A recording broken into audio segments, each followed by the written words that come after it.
this is Christie at the West Regional Branch of the Mobile Public Library. And for this hand lettering video, we're going to learn some basic words that are great for beginners. Let's get started. All right, so we're going to begin to work on some basic words. So we're going to start today with the word love. And we're going to just start here. Make sure you go thin into our thick line as we pull down. Always remember, anytime you're going up, it needs to be thin, okay? So we're going to come back down with that O. And this is just an ordinary brush letter font. Everything's on the same plane. No extra flourishes, just very basic. And it does look a lot like traditional handwriting.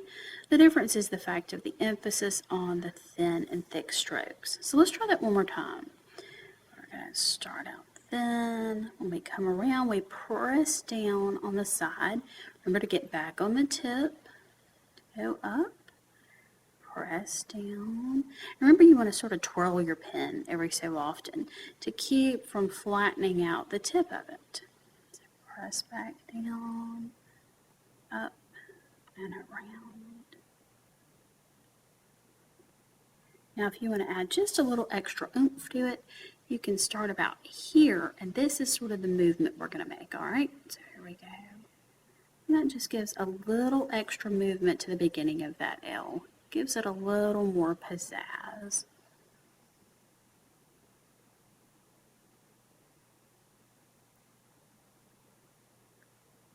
Alright, so there is how we do love. Let's do another word. We can all do hello. That's another basic word.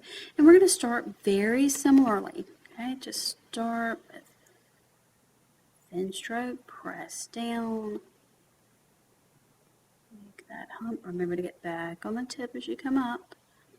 And I always do mine like what I call a backstroke. Grab the end of that. Finish off your E. And you can go into just what I call a stick for hello. Some hand letterers do this because it's very simple. It's an easy way to get that done. Alright, so there's a very simple hello. You can do it just like we did with the L up there and start down here and give it a little more pizzazz, a little more movement. You can sort of exaggerate the hump, and that's actually how you do when you go into bouncy font. So you can do that on your regular font as well. Alright, so we come up and push back down just to get that L. Try to keep them roughly the same height and size. Okay, now if you want to make sure you have the loops the way I like it, takes a little bit more work, but we can do it. So here we go. And you're going to stop there, and you're actually going to do a similar stroke to this, just not as exaggerated. So start about here. And there's your L.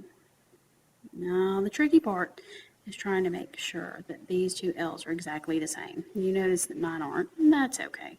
It takes practice, and if you haven't done that in a while, it may take you a minute to get it, but it's just fine. So there's hello, and let's do the word home. And make it a little bit different in our letters. So start the same way. And come around, and you can do your M several ways. I just do mine very traditional. But the main thing is to try to keep that difference in the strokes. The downstroke is always the thick, the upstroke is always the thin. Alright, so go gently into a tail, and then do your E. Alright, and there are some beginning words for you that just helps you to reinforce those basic strokes. Hope you enjoyed. Thanks for watching and have a great day.